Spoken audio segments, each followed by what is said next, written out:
The warning lights flashed red across the bridge of the Zephyrian flagship. Commander Vex 9 stared at the strange readings on his display screen. His long blue fingers moved over the controls as he tried to understand what he was seeing. "Report," he ordered in his deep mechanical voice. Science Officer Keth 7 looked up from her station. Her large black eyes showed confusion. "Commander, we have detected an unknown vessel at the edge of the system. It does not match any ship design in our database." "Show me," Vex 9 said. The main screen flickered to life. A dark shape moved slowly, through space. The ship looked strange to Zephyrian eyes. It was built with thick metal plates and had weapons mounted on its sides. Strange markings covered its hull. The vessel was much smaller than their own ships, but something about it made Vex 9 feel uneasy. "Analysis?" he asked. Keth 7 touched her control panel. "The ship appears to be constructed from primitive materials, iron and steel mostly. Their technology level seems far below our own standards. However, there are some unusual readings." "What kind of unusual readings?" "The hull shows signs of damage, many impacts from high-energy weapons, radiation scarring. But the ship is still fully operational. It has been repaired many times." Vex 9 studied the image. Most species they encountered either had pristine ships that had never seen battle, or wrecked vessels that barely functioned. This ship was different. It looked like it had been through countless fights but kept going. "Life signs?" he asked. "Confirmed. Approximately 200 beings aboard. They appear to be organic, carbon-based, life forms. Their biological signatures are unlike anything in our records." The communication station began beeping. War Leader Mex 2 turned toward them. "Commander, they are trying to contact us." "Put it through," Vex 9 ordered. The screen changed to show the interior of the alien ship. A human male sat in what appeared to be the command chair. He had short brown hair and calm blue eyes. His uniform was dark blue with silver markings. Behind him, other crew members worked at their stations. "This is Captain Jake Morrison, of the Earth vessel USS Defiance," the human said. His voice was steady and clear. "We have detected your ships in this system. We mean no harm and request peaceful contact." Vex 9 was surprised. Most species they encountered either surrendered immediately or attacked without warning. This captain seemed to be offering negotiation. It was unusual behavior. "I am Commander Vex 9 of the Zephyrian Defense Fleet," he replied. "Your vessel has entered restricted space. State your intentions." Captain Morrison leaned forward slightly. "We are on a routine patrol mission. We were not aware this system was claimed. We are willing to withdraw if you wish, but we would appreciate the chance to establish diplomatic relations." The human captain's crew continued working behind him. Vex 9 noticed they were not panicking or preparing to flee. Instead, they moved with practiced efficiency. A woman with red hair stood near Morrison's chair, watching displays that Vex 9 recognized as tactical screens. "Commander," she said quietly, to Morrison, "I'm reading 5 ships in formation around us. Their weapons are powered but not targeting us yet." Morrison nodded but kept his eyes on the screen. "Thank you, Lisa." Vex 9 found this interesting. The humans were clearly aware they were outgunned, but they showed no fear. The female officer, Lisa, had assessed the situation and reported it calmly. Most species would be screaming or begging by now. "Your ship design is unknown to us," Vex 9 said. "We must conduct a security scan before we can proceed." "We understand," Morrison replied. "We will not interfere with your scans as long as they are non-invasive. We ask the same courtesy regarding our crew's safety." Another unusual response. The human was neither submitting completely nor refusing the scan.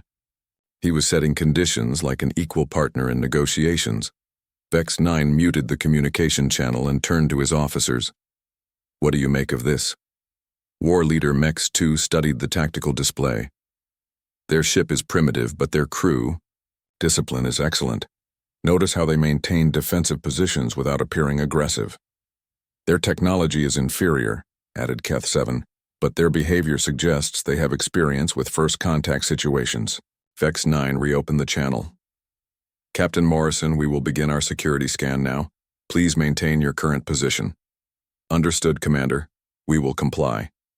The scan began immediately.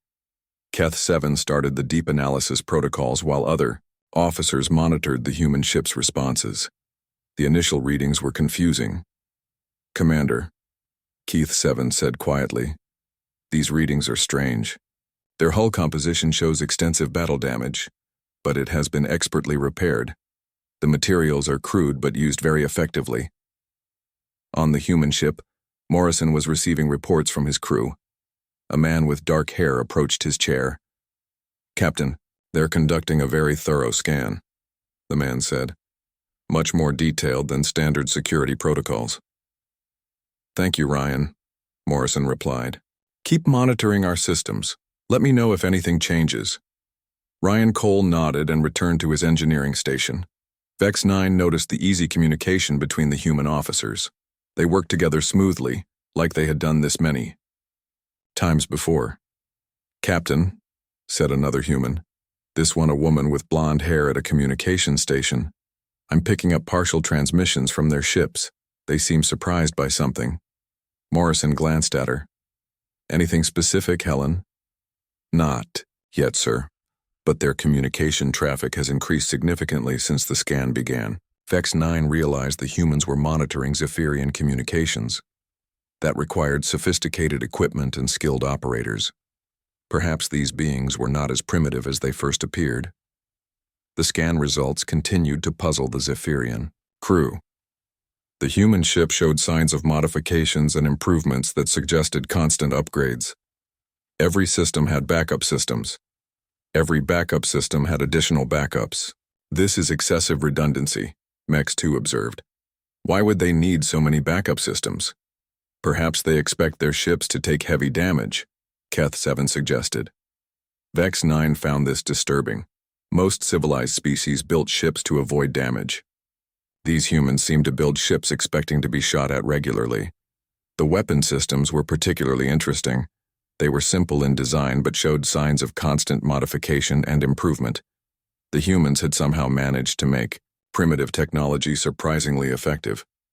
Commander, Keith 7 said, I am detecting something unusual about the crew. Explain.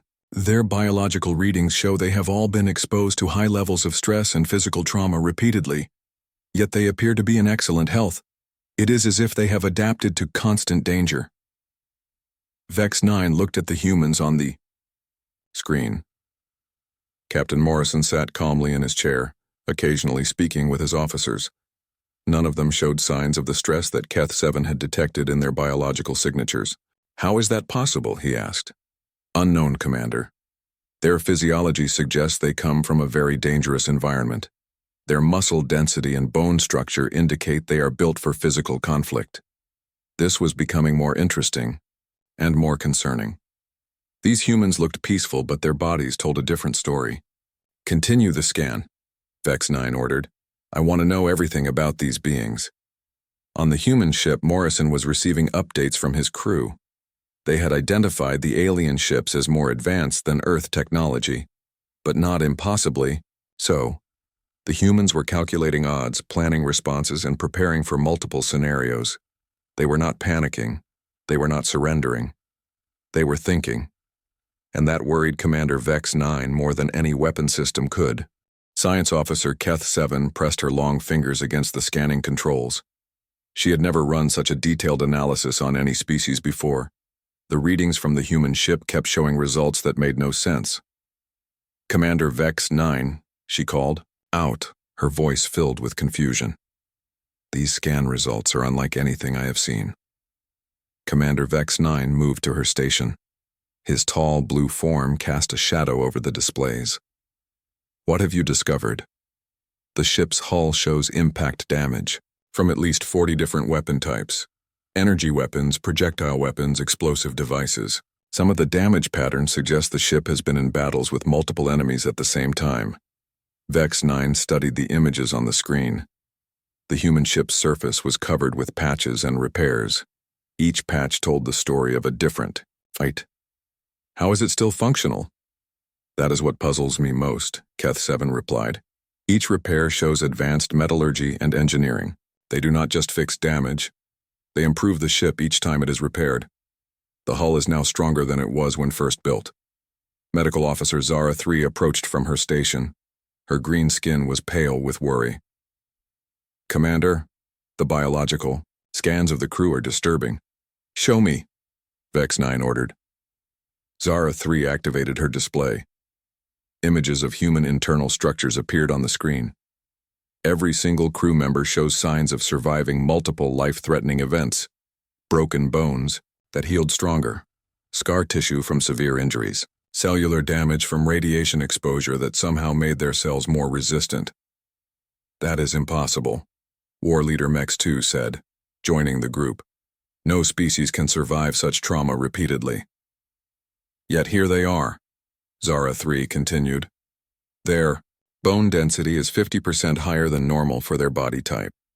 Their muscle fibers show constant conditioning for extreme physical stress. Their nervous systems have adapted to process danger signals faster than any species in our database. On the main screen, the human captain continued to speak calmly with his crew.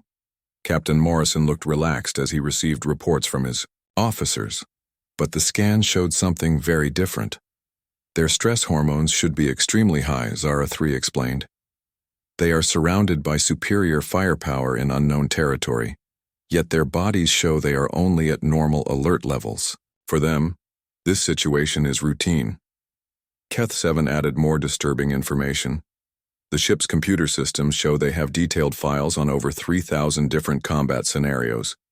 Battle plans for fighting in space, on planets, underground, underwater, and in environments that do not exist naturally. Why would they need so many battle plans? Vex 9 asked.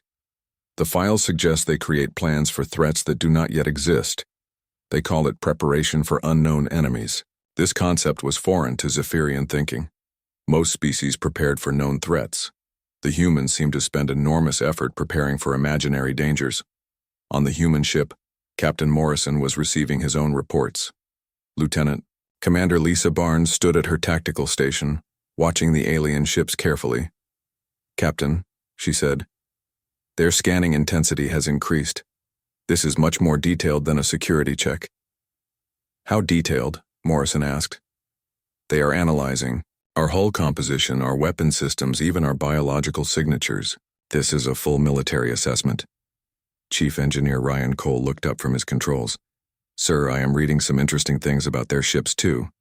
Their power systems are very advanced, but they seem designed for overwhelming force rather than efficiency. Morrison nodded. What does that tell us about them? They are used to enemies that surrender quickly, Ryan replied. Their ships are built to intimidate, not for long battles. Communications Officer Helen Price turned toward Morrison. Captain, I am intercepting more of their transmissions. They seem very confused by our ship design. Confused how? They keep mentioning our redundant systems. They do not understand why we have so many backup plans built into everything. Morrison smiled slightly. Because we have learned that things go wrong. This was a fundamental difference between humans and most other species. Other civilizations built things to work perfectly. Humans built things expecting them to break and planning for what to do when they did. Back on the Zephyrian ship, the analysis continued. Keth-7 discovered something that made her pause. Commander, I have found their weapons specifications. And? Their weapons are primitive compared to ours, but they have been modified extensively. Each weapon system has been upgraded and improved many times. They have somehow made simple projectile weapons almost as effective as our energy weapons. War Leader Mex 2 examined the data. How is this possible? They use multiple types of ammunition, armor-piercing, explosive, incendiary, electromagnetic pulse rounds. They have a different type of projectile for every possible target. That is excessive, Mex 2 said. Yes, but very effective.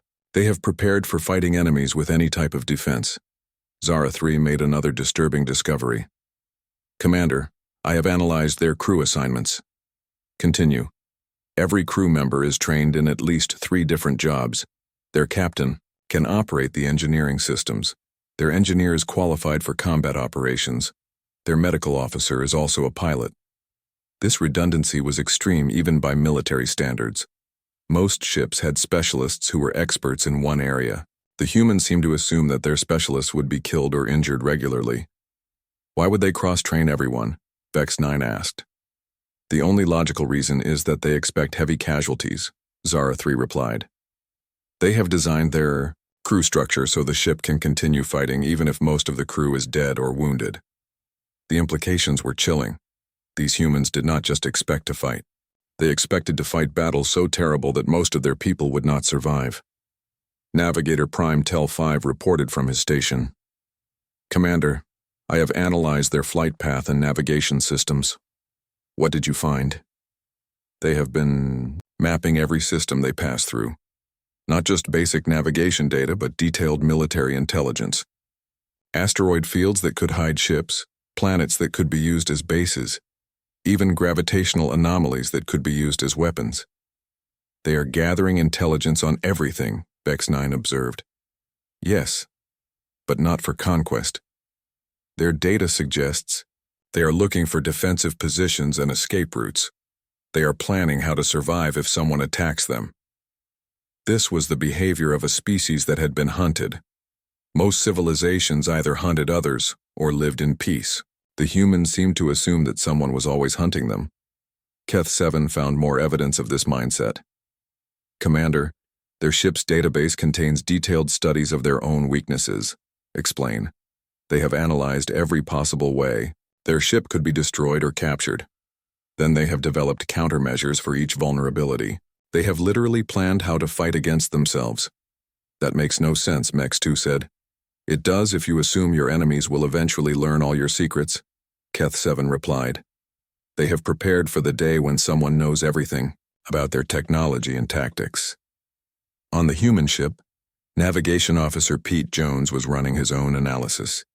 He had plotted 17 different escape routes from their current position. He had also calculated the best attack patterns if the situation turned hostile.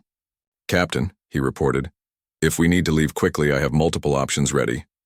And if we need to fight? Morrison asked quietly. I have engagement patterns that will let us take at least 2 of their ships with us. Morrison nodded. This was standard human military thinking. Always have a plan to escape. Always have a plan to fight. Always assume the worst might happen. Lieutenant Commander Alex Turner approached Morrison's chair. Sir, the aliens have been scanning us for over an hour. This is far beyond normal security protocols. Recommendations? Morrison asked. We could offer them access to our basic technical specifications. Show them we have nothing to hide.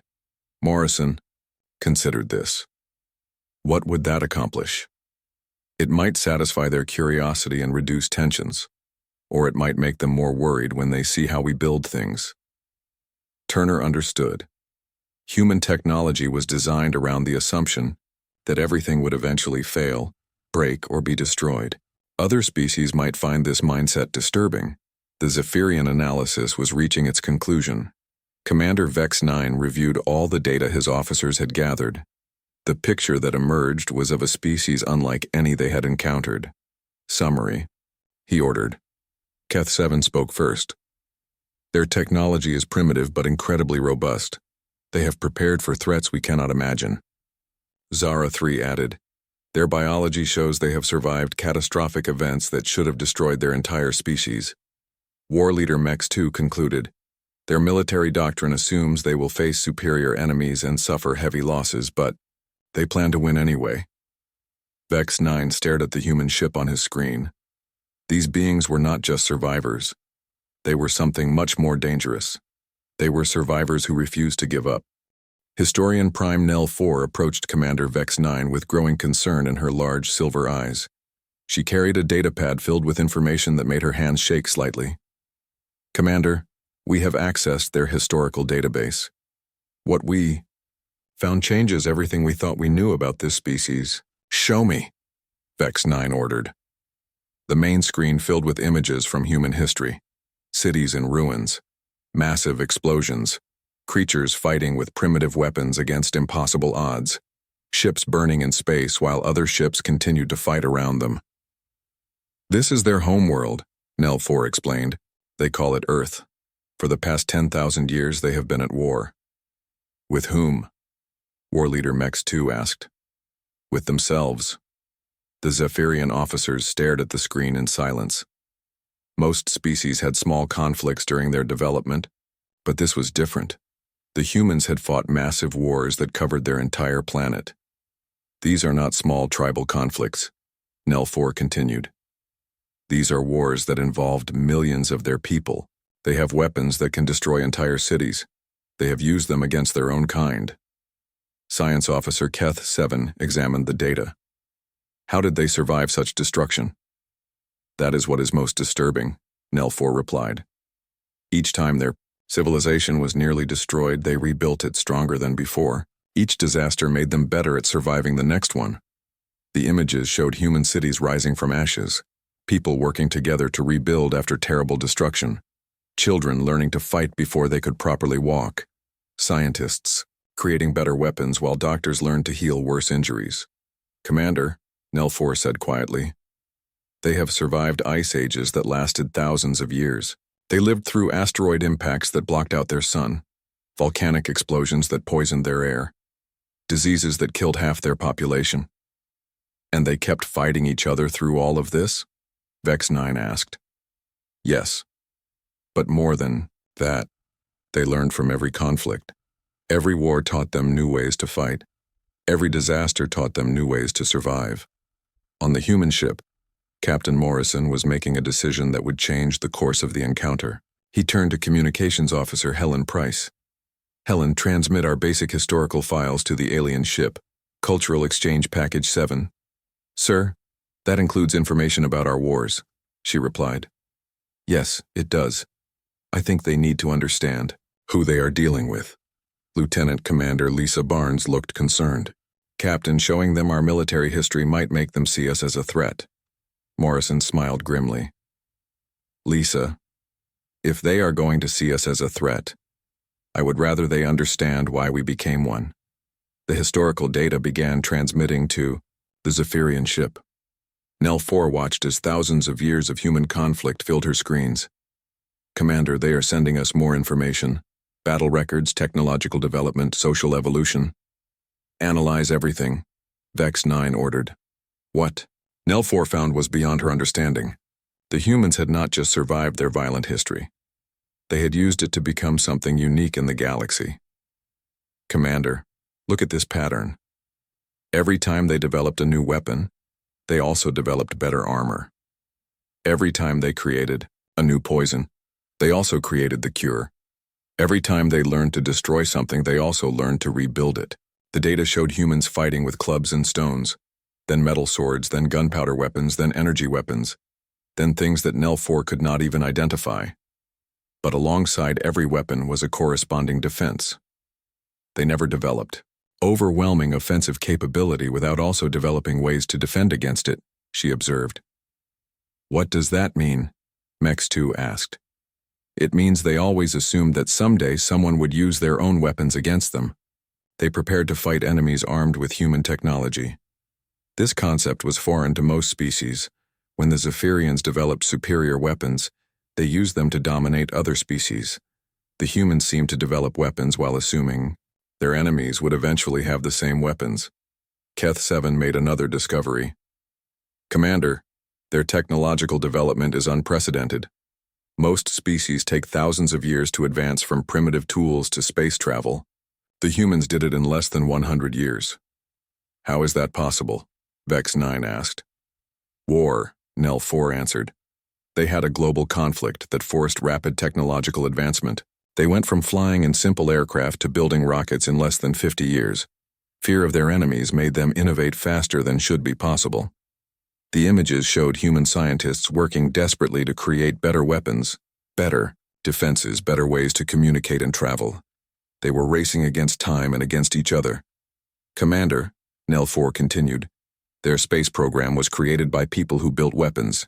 Their medical advances came from treating war injuries. Their communication systems were designed for military use. Everything they built was designed around the assumption that someone was trying to kill them. Medical Officer Zara 3 studied the biological data.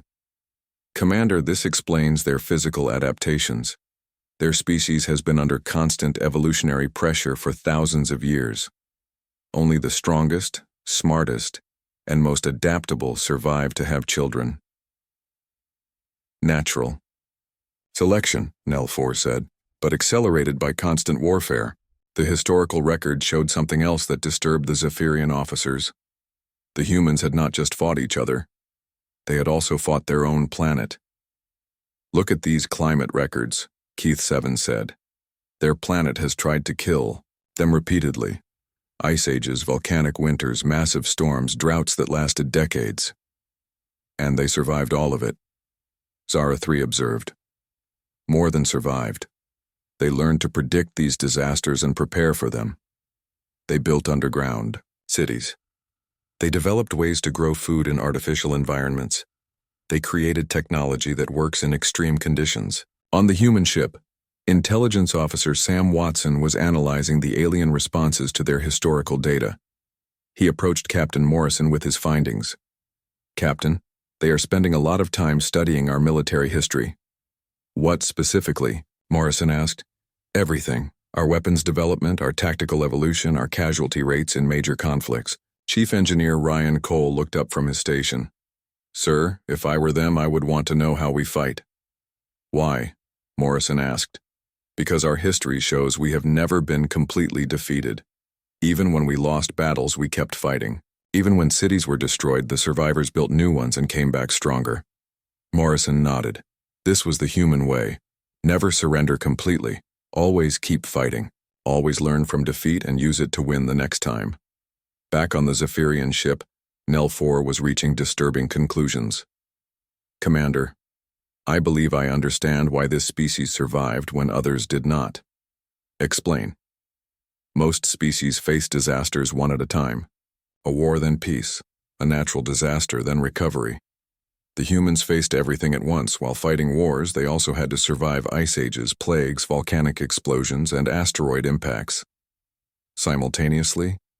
Yes. They learned to fight wars while their cities were being destroyed by earthquakes. They developed technology while deadly diseases killed their scientists. They explored space while their planet was trying to freeze them to death.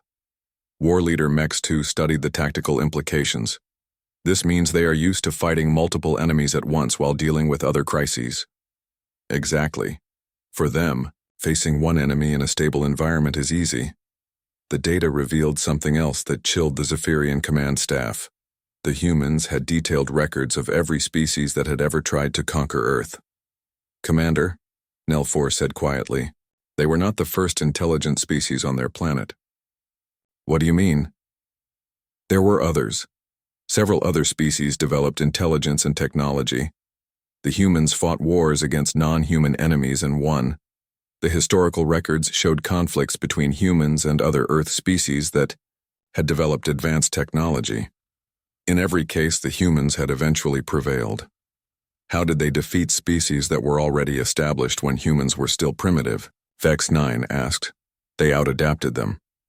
The other species were specialized for specific environments or ways of life. The humans were generalists who could survive anywhere and fight anyone. Navigation Officer Pete Jones was monitoring the alien ship's positions.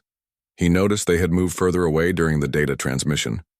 Captain, he reported, the alien ships have increased their distance from us. Are they preparing to leave? Morrison asked. Unknown, sir, but they are definitely being more cautious.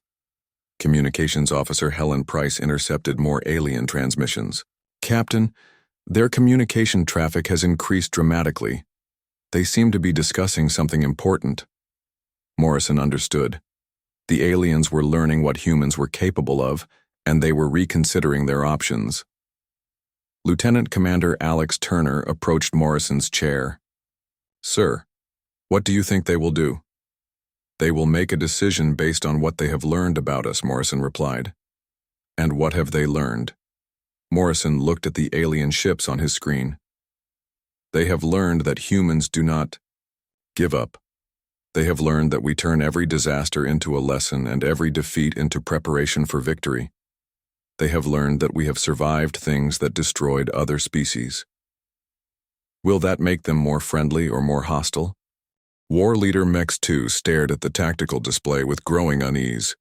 He had spent the last 3 hours analyzing every piece of data about human combat capabilities.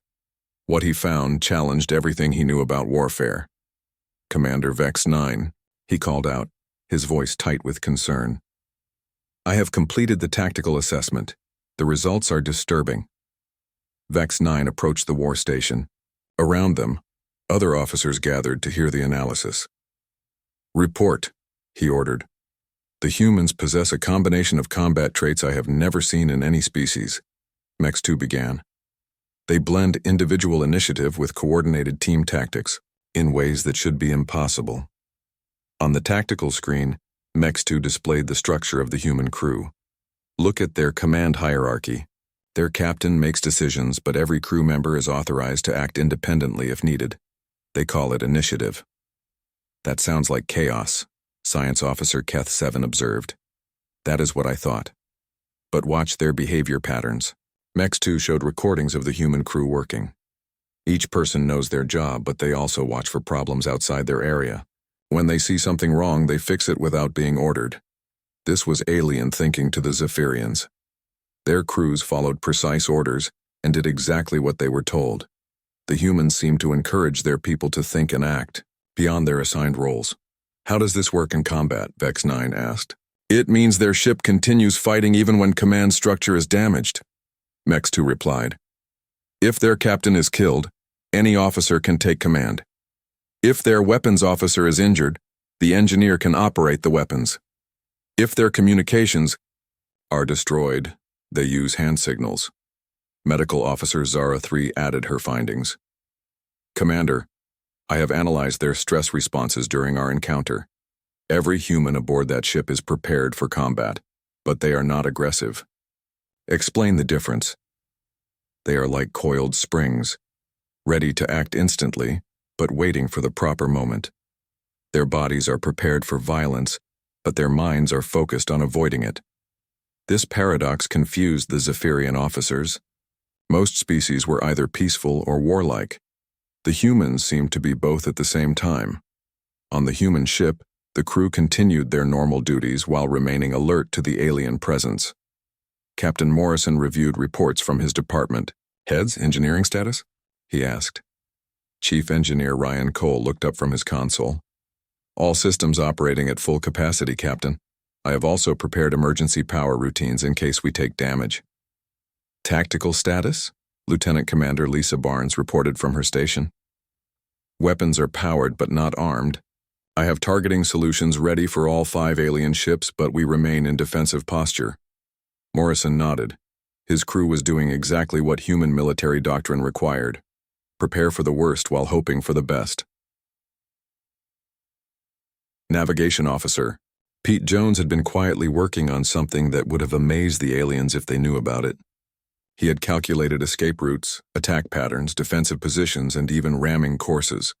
All of this while maintaining a calm, professional demeanor. Captain, Pete reported, I have updated our tactical options. How many scenarios? Morrison asked. 47 different possibilities, sir. Everything from peaceful withdrawal to last stand combat. Morrison was not surprised. This was normal human military planning. Prepare for every possible outcome no matter how unlikely. Back on the Zephyrian ship, War Leader Mex 2 continued his analysis. Commander, I have discovered something about human weapons training that is unprecedented. Continue. Every member of their crew is cross-trained on multiple weapon systems. Their doctor can operate the main guns. Their cook is qualified on defensive systems. Even their communications officer has combat training. Why would they train everyone for combat? Vex 9 asked. Because they expect to lose people in battle. They have designed their crew so the ship can continue fighting even with heavy casualties. This level of redundancy was extreme. Most military vessels had specialists who were experts in specific areas. If those specialists were killed, the ship became less effective. The humans had eliminated this weakness by making everyone capable of doing multiple jobs. Science Officer Keth 7 made another disturbing discovery. Commander, I have analyzed their defensive systems. They are designed around a philosophy I do not understand. Show me. Their shields are built to fail gradually, rather than collapse suddenly. Their armor is designed to absorb damage while keeping the ship functional. Their bulkheads are constructed to contain damage rather than prevent it. That makes no sense, Mex 2 said. It does if you assume damage is inevitable, Keth 7 replied. They do not build ships to avoid being hit. They build ships to keep fighting, after being hit. This revealed a fundamental difference in thinking. Zephyrian ships were designed to use superior technology to avoid damage. Human ships were designed to take damage and continue operating. Their entire combat doctrine is based on the assumption that they will be outgunned, Mex 2 observed. Yet they plan to win anyway. How? Vex 9 asked. By refusing to lose. Their tactics manual contains strategies for fighting when outnumbered, outgunned, surrounded, and out of supplies. They have plans for scenarios where victory seems impossible. The tactical files showed human battle plans that seemed insane to Zephyrian minds. Plans for fighting multiple enemies simultaneously. Plans for combat while the ship was damaged and crew was injured. Plans for continuing to fight even after the ship was disabled. Commander, Mex 2 said quietly, they have detailed procedures for ramming enemy ships if all other options fail. Suicide attacks? Not exactly. They plan to ram the enemy and then continue fighting with whatever crew survives the impact. They expect some of their people to live through a ramming attack and keep fighting. This level of determination was frightening. Most species surrendered when defeat became inevitable. The humans seem to have eliminated the concept of inevitable defeat from their thinking. On the human ship, Intelligence Officer Sam Watson was conducting his own analysis of the alien vessels. He approached Captain Morrison with his findings. Captain, I believe I understand their tactical doctrine.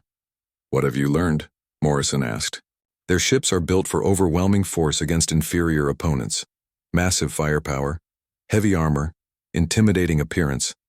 They are designed to make enemies surrender without fighting. And if the enemy does not surrender? That is where their doctrine has a weakness. They have optimized for quick victories against frightened opponents. They are not prepared for prolonged combat against determined enemies. Morrison understood the implications. They have never fought anyone who refused to give up. Exactly, sir. Their weapons are powerful but not efficient. Their ships are impressive but not durable. They expect battles to end quickly. This was valuable intelligence. The aliens had superior technology, but they were not prepared for the kind of grinding, determined resistance that humans specialized in. Lieutenant Commander Alex Turner joined the conversation. Sir, what does this mean for our situation? It means they are trying to decide whether to fight us or negotiate with us, Morrison replied. They are learning that fighting us would not be as simple as they first thought. Communications Officer Helen Price looked up from her station. Captain, I am detecting increased activity among their ships. They seem to be conducting some kind of strategic discussion. Are they preparing for combat? Turner asked. Unknown. But they are definitely analyzing us very carefully. On the Zephyrian flagship, the analysis was reaching its conclusion. Commander Vex 9 reviewed all the data his officers had gathered. Summary of human combat capabilities. He ordered. War Leader Mex 2 spoke first. Superior individual training, extreme redundancy in crew capabilities, tactical doctrine based on surviving superior firepower.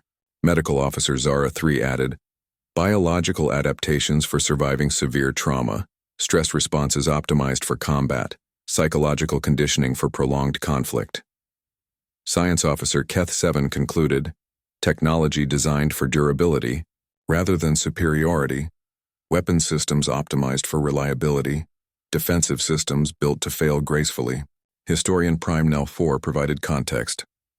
Combat experience spanning thousands of years, tactical knowledge derived from constant warfare, strategic thinking based on assuming the worst-case scenario. Vex 9 studied the human ship on his screen. Captain Morrison sat calmly in his command chair, apparently relaxed despite being surrounded by superior forces. His crew worked efficiently around him, showing no signs of panic or fear. Assessment of probable outcome if we engage in combat? Vex 9 asked. Mex 2 hesitated before answering. Commander, we would likely achieve initial tactical success due to superior firepower. And then? The humans would adapt to our tactics and continue fighting. Based on their history, they would find ways to turn our advantages against us. The battle would become prolonged and costly. Probability of total victory? Unknown, Commander. Their history suggests they have never been completely defeated. Even when they lose battles, they use the experience to win future conflicts. Vex 9 realized the true problem. Fighting the humans would not just be one battle. It would be the beginning of a war that might never end. Even if the Zephyrians won, the humans would learn from the defeat and come back stronger. Options. Commander Vexistar stood in the middle of his command center, staring at the data screens that showed everything they had learned about the humans. His 3 hearts were beating fast, and his skin had turned the pale blue color that showed fear in his species. Around him, his crew worked quietly, all of them understanding that they faced the most important decision in their lives. The human ship floated peacefully in space, just 2,000 meters away. Its metal hull looked simple and rough compared to the smooth, curved design of Zephyrian vessels. But now Vextar knew the truth. That simple metal was stronger than anything his people could make. Those humans inside were more dangerous than any weapon his species had ever created. Sub-Commander Clix approached him with another report. Her voice shook as she spoke. Sir, we have finished studying their combat records. The humans have been fighting wars for over 5,000 years. They have never stopped. Even when they had peace, they prepared for the next war. Vextar took the datapad from her hands. The information made his blood run cold. The humans had fought with sticks and stones, then with metal weapons, then with explosives, then with atomic bombs that could destroy entire cities. They had turned their own planet into a battlefield so many times that war was part of their culture. Look at this, Clix continued, pointing to another section of the report. They have something called military academies, where they teach their young ones how to fight. Every human government has armies. Every human settlement has weapons. They think about war the way we think about growing food.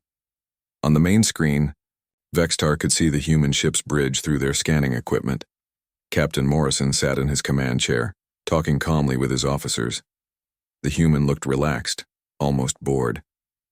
He had no idea that an entire alien fleet was studying him and trying to decide whether to kill him. Lieutenant Commander Ben Torres stood near the tactical station, looking at the readings from the Zephyrian ships. Torres was young for a human, maybe 30 years old in their counting system. He had short dark hair and calm brown eyes. To Vextar, he looked like any other human. But the commander knew better now.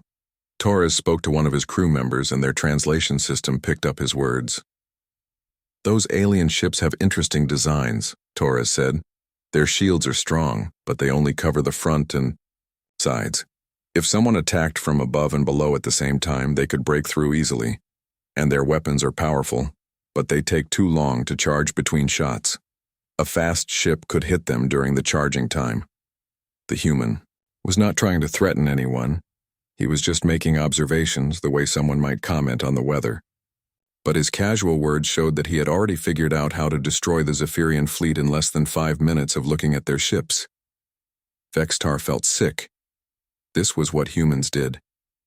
They looked at everything as a potential threat and automatically figured out how to defeat it. They could not help themselves. It was built into their minds after millions of years of surviving on their death world.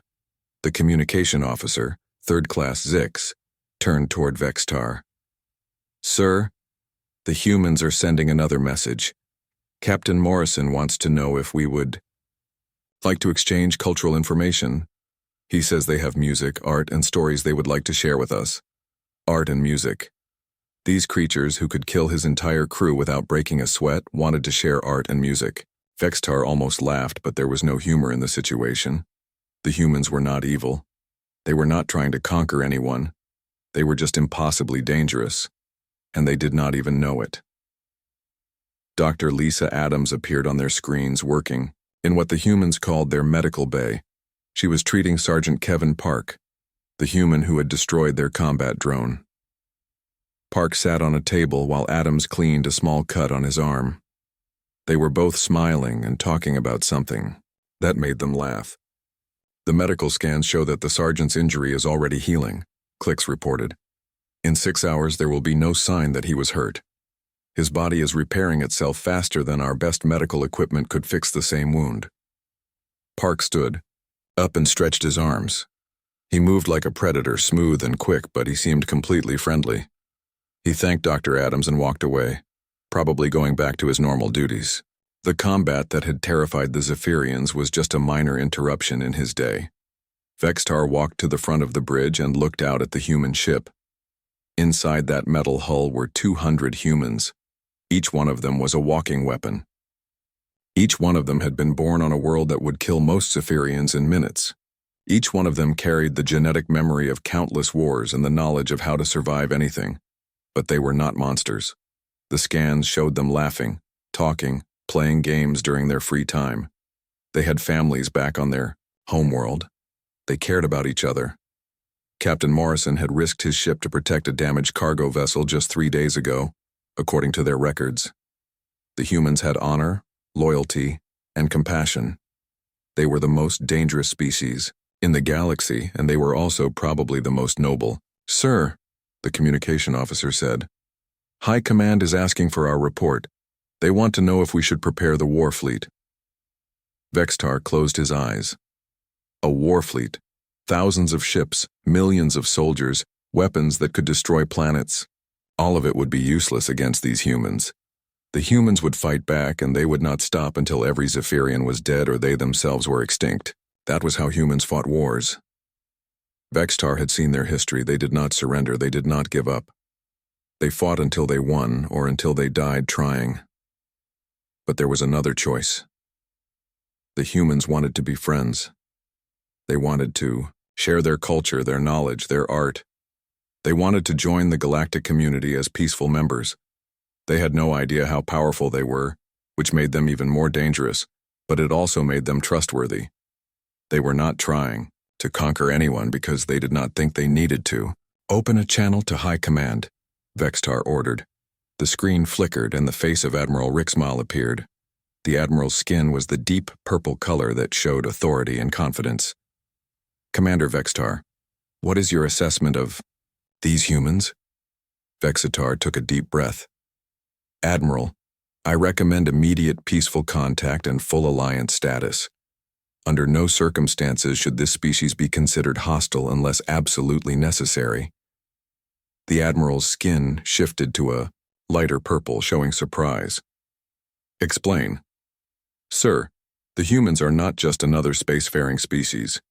They are apex predators from a Class 12 death world. They have evolved to survive conditions that would kill most galactic citizens. They possess physical capabilities that exceed our best soldiers, technology that surpasses our understanding, and military knowledge gained from thousands of years of constant warfare." Admiral Rixmal leaned forward. "Are you saying they are a threat?" "No, sir. I am saying they are the greatest potential ally we could ever have, and the most dangerous enemy we could ever face. The choice is ours, but we must choose carefully. These humans fight hardest when they are protecting something they love. And Admiral, they are about to discover that they are not alone in the universe. We want to be their friends when that happens, not their enemies." The Admiral was quiet for a long moment. Finally, he spoke. "What makes you so certain they can be trusted?" Vexitar looked at the human ship again. "Because, sir, they are not angry with us yet, and I pray to all the ancient spirits that they never will be."